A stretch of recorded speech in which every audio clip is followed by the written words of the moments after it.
अस्सलाम वालेकुम। एक नए वीलॉग में आपको खुशामदीद कहते हैं। उम्मीद है आप जहां भी होंगे खैरियत से होंगे। आज बात करेंगे भारतीय वज़ीर-ए-आज़म नरेंद्र मोदी का जो अमेरिका का दौरा है, वो किस लिहाज से हिस्टोरिक है, क्यों इम्पोर्टेंट है और आखिर क्यों जो अमेरिका है वो भारतीय वज़ीर-ए-आज़म नरेंद्र मोदी को इस तरीके से रेड कारपेट उन्होंने वेलकम दिया है और जिस तरीके से वहाँ पर उन्होंने खुशामदीद कहा है, उसके पीछे क्या रीज़न है। सबसे पहले ये चीज़ हमें नहीं भूलनी चाहिए कि ये वही नरेंद्र मोदी हैं जब भारत के गुजरात के वज़ीर आला थे, जब उन पर इल्ज़ाम था कि गुजरात में जो हिंदू मुस्लिम फसादात हुए और उसमें कई मुसलमान जो हैं वो अपनी जान की बाजी हार गए। तो उस वक़्त गुजरात के जो वज़ीर आला थे वो नरेंद्र मोदी थे और उन पर आज भी ये इल्ज़ाम आयद किया जाता है कि शायद उन्होंने उस वक़्त वहाँ पर जिस तरीके से इंतज़ामिया का कंट्रोल सँभालना चाहिए था और उनको रोकना चाहिए था, वो उन्होंने काम नहीं किया और उसकी उनके इस इल्ज़ाम की वजह से या उन पर ये जो उनका ह्यूमन राइट्स का जो रिकॉर्ड है, उसकी वजह से जब तक वो वज़ीर-ए-आज़म नहीं बने थे भारत के, उन पर अमेरिका जाने पर पाबंदी थी। लेकिन जब वो वज़ीर-ए-आज़म बने, तो कुछ ज़ाहिर है कि वो ना सिर्फ़ पाबंदी हटी और अब जब वहाँ पे वो गए हैं, तो ये पहला उनका स्टेट विज़िट था। अब स्टेट विज़िट क्या होता है, क्योंकि इससे पहले भी भारतीय वज़ीर-ए-आज़म नरेंद्र मोदी अमेरिका के दौरे पर जाते रहे हैं, लेकिन जो स्टेट विज़िट है वो जो अमेरिका का जो प्रोटोकॉल है उसमें ये हाईएस्ट तसव्वुर किया जाता है कि जब किसी भी हेड्स ऑफ गवर्नमेंट या हेड्स ऑफ स्टेट को अगर वो स्टेट के दौरे पर बुलाएँ, तो इसका मतलब है कि वो हाईएस्ट प्रोटोकॉल उन्होंने उनको अकॉर्ड किया और उसमें हमने देखा कि व्हाइट हाउस में जिस तरीके से उनका शानदार रेड कारपेट वेलकम किया गया, 21 तोपों की उनको सलामी दी गई, उसके साथ उनके लिए जो एक खसूसी जो डिनर है वो अरेंज किया गया। उसके साथ-साथ फिर उन्होंने जो अमेरिका की जो पार्लियामेंट है, यानी कि जो कांग्रेस कहते हैं, जो सेनेट और उनका जो ईवान नुमाइंदगान है, उनके साथ जो नरेंद्र मोदी ने बाकायदा तौर पर खिताब भी किया और ये उनका बतौर भारतीय वज़ीर-ए-आज़म उनका दूसरा खिताब था। अब ये जो सारी चीज़ें चल रही हैं, जिस तरीके से भारत और अमेरिका की कुर्बत बढ़ रही है, इसका क्या मतलब है? सबसे पहले इस विज़िट का आउटकम क्या रहा, ये चीज़ जानने की ज़रूरत है कि भारत जो है, ये उभरती हुई मईशत है। खुद भारतीय वज़ीर-ए-आज़म नरेंद्र मोदी ने अपने खिताब में ये कहा कि 2016 में जब उन्होंने कांग्रेस से खिताब किया था, तो उस वक़्त जो भारत की मईशत थी, वो दुनिया में 10वें नंबर पर थी और आज जब वो यहाँ पर खिताब कर रहे हैं कांग्रेस के साथ, तो भारत की जो मईशत है अब दुनिया में 5वें नंबर पर है और जल्द वो ये कह रहे हैं कि अमेरिका और चीन के बाद भारत जो है दुनिया की तीसरी बड़ी इकोनॉमिक पावर बन जाएगी। तो भारत जो है एक बहुत बड़ी एक आप कह सकते हैं कि मार्केट है। दुनिया के जो इंटरेस्ट्स हैं उसके साथ इकोनॉमिक इंटरेस्ट जो हैं उसके साथ जुड़े हुए हैं। और एक तो ये बहुत बड़ा उसमें फैक्टर है। जो सबसे इम्पोर्टेंट फैक्टर है वो है कि दुनिया अब जो अमेरिका की 1940 जो सेकंड वर्ल्ड वॉर के बाद जो अजारादारी थी, यानी कि दुनिया की जो सोल सुपर पावर था अमेरिका, अब उस अजारादारी को चीन ने चैलेंज किया है। यानी कि चीन अमेरिका के लिए उसकी अजारादारी के लिए हेजेमनी के लिए सबसे बड़ा खतरा है और उसमें चीन और रूस मिलकर अमेरिका को एक बहुत बड़ा चैलेंज दे रहे हैं। वो एक इकोनॉमिक लिहाज से हो, वो अदरवाइज जो सिक्योरिटी के एतबार से हो, तो अमेरिका जो है इस वक्त उसको खतरा है कि अगर उसने चीन और रूस को ना रोका, तो फिर ऐसी सूरत में उसकी जो सुपर पावर है वो कॉम्प्रोमाइज़ हो जाएगी। इनफैक्ट बहुत से मामलात पर तो कॉम्प्रोमाइज़ भी हुए, क्योंकि चीन ने साबित किया है कि जिस तरीके से ख़ास करके मिडल ईस्ट के अंदर अगर आप देखें कि जो एक शिफ्ट आई है वहाँ पे उनकी पॉलिटिक्स में ईरान और सऊदी अरब के दरमियान, सरप्राइजिंगली चीन ने एक मीडिएशन करवाई और इनके दरमियान मफाहमत करवाई। फिर उससे पूरे मिडल ईस्ट के अंदर जो पॉलिटिकल आउटलुक है, जो जियो स्ट्रेटेजिक आउटलुक है, वो चेंज होती नज़र आ रही है और जो अरब कंट्रीज़ हैं वो हमेशा से इससे पहले अमेरिका के इत्तेहादी रहे हैं। तो ग्रेजुअली जो चीन है, ना सिर्फ वो एक तो जो इकोनॉमिक उसकी जो प्रोग्रेस है उसके ज़रिए अमेरिका को चैलेंज कर रहा है, बल्कि अब जो उसका पॉलिटिकल और जो जियो स्ट्रेटेजिक क्लाउड है दुनिया में, उसको भी एक्सरसाइज कर रहा है और अमेरिका को ये पैगाम दे रहा है कि अब सिर्फ वही वाहिद दुनिया की सुपर पावर नहीं है। तो ऐसी सिचुएशन में जो जिस तरीके का वेलकम भारतीय वज़ीर-ए-आज़म नरेंद्र मोदी को मिला है, उसमें वाज़ेह है कि उसका एक ही पर्पज़ है। पर्पज़ कि किस तरीके से चीन को काउंटर किया जाए, और चीन को काउंटर करने के हवाले से जो अमेरिका है, वो भारत को अपना एक अहम इत्तेहादी समझता है। वो समझता है कि अगर उसे जो दुनिया में अपनी जो ताकत है उसको मनवाना है, या अपनी जो स्ट्रेंथ है उसको बरकरार रखना है, तो उसमें चीन को रोकना बहुत ज़रूरी है, और चीन को रोकने के लिए वो भारत का इस्तेमाल करना चाहता है। और उसके लिए वो क्या कर रहा है? इसमें एक जो इनकी इकोनॉमिक कोऑपरेशन अमेरिका और भारत के दरमियान जो बढ़ रही है, यानी कि इस वक्त जो दोनों मुल्कों के दरमियान जो बाहमी तिजारत है वो 130 बिलियन डॉलर है, और दोनों मुल्क ये टारगेट कर रहे हैं कि जो एक दूसरे की, क्योंकि चीन इतनी बड़ी मईशत है, जिस तरीके से वो पूरी दुनिया में सस्ती चीज़ें एक्सपोर्ट करते हैं, तो उससे ज़ाहिर है कि मार्केट के अंदर जो कंपटीशन है, जो लोकल मार्केट्स हैं, उनके लिए बहुत सख्त होता है कम्पीट करना। तो एक तो बायलैटरल, अगर ट्रेड की बात करें, पूरी दुनिया की ट्रेड, और अमेरिका और जो भारत हैं, उनकी ये कोशिश है कि किसी तरीके से चाइना के इस क्लाउड को ख़त्म किया जाए, और चाइना के ऊपर जो अपनी डिपेंडेंस है वो ख़त्म की जाए। क्योंकि एक तरफ अमेरिका, और अगर आप बात करें आपस में इनकी जो भारत और जो चीन है, बावजूद इनके कि इनका सरहदी तनाज़ा चल रहा है, लेकिन उसके बावजूद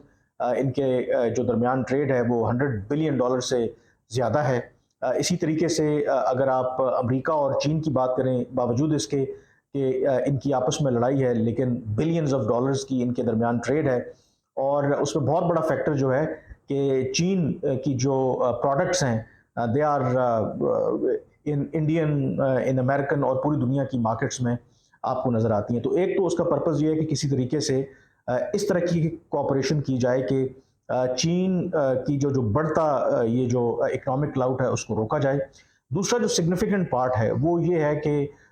उसमें कुछ मैं नंबर्स आपको दूं कि अमेरिका जो है, हमेशा जो भारत सॉरी जो है वो रूस के साथ उसके हमेशा स्ट्रेटेजिक ताल्लुकात रहे। और अगर चंद साल पहले, आज से चंद साल पहले देखें तो जो रूस भारत को दिफाई साजो सामान बेचता था, जो या यूं कहिए कि जो भारत का इन्हिसार था, जो डिफेंस जो परचेजेस, वो 65% जो था वो रूस के ऊपर था। लेकिन हालिया सालों में, यानी कि आज अगर बात करें तो वो घटकर अभी भी बहुत ज़्यादा है, लेकिन वो 42% हो गया है। और आज से चंद साल पहले जो अमेरिका का शेयर था, जो डिफेंस की अगर बात करें, जो परचेजेस की भारत के साथ, तो जो भारत और अमेरिका का जो जो डिफेंस कोऑपरेशन का शेयर था वो सिर्फ 1% था, और अब वो बढ़कर 11% हो गया है। तो इस विजिट में एक जो अहम जो आउटकम है वो ये है कि दोनों मुल्कों के दरमियान जो डिफेंस इंडस्ट्रियल कोऑपरेशन है, यानी कि इस तरीके की कोऑपरेशन के जो अमेरिका है, जो अपनी दिफाई जो टेक्नोलॉजी है वो ना सिर्फ भारत को देगा, बल्कि भारत के अंदर वो जो टेक्नोलॉजी है उसको ट्रांसफ़र भी करेगा। मसलन जेट इंजन्स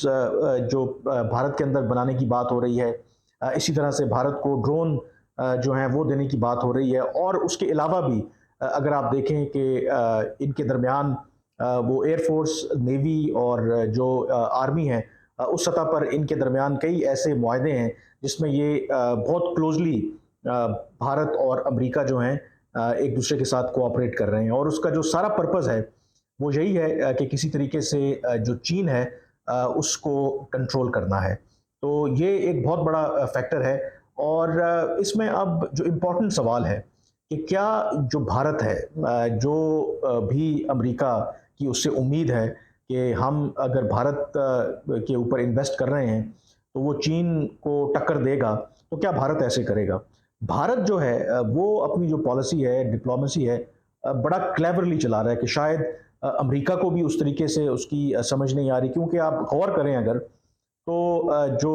भारतीय वज़ीर-ए-आज़म है नरेंद्र मोदी, वो अमेरिका के दौरे में उन्होंने ना तो चीन, ना ही रूस का बराह रास्त नाम लिया, इनडायरेक्टली उन्होंने रेफरेंस ज़रूर दिए। तो अगर ये अमेरिका तवक्को कर रहा है कि जो भारत है,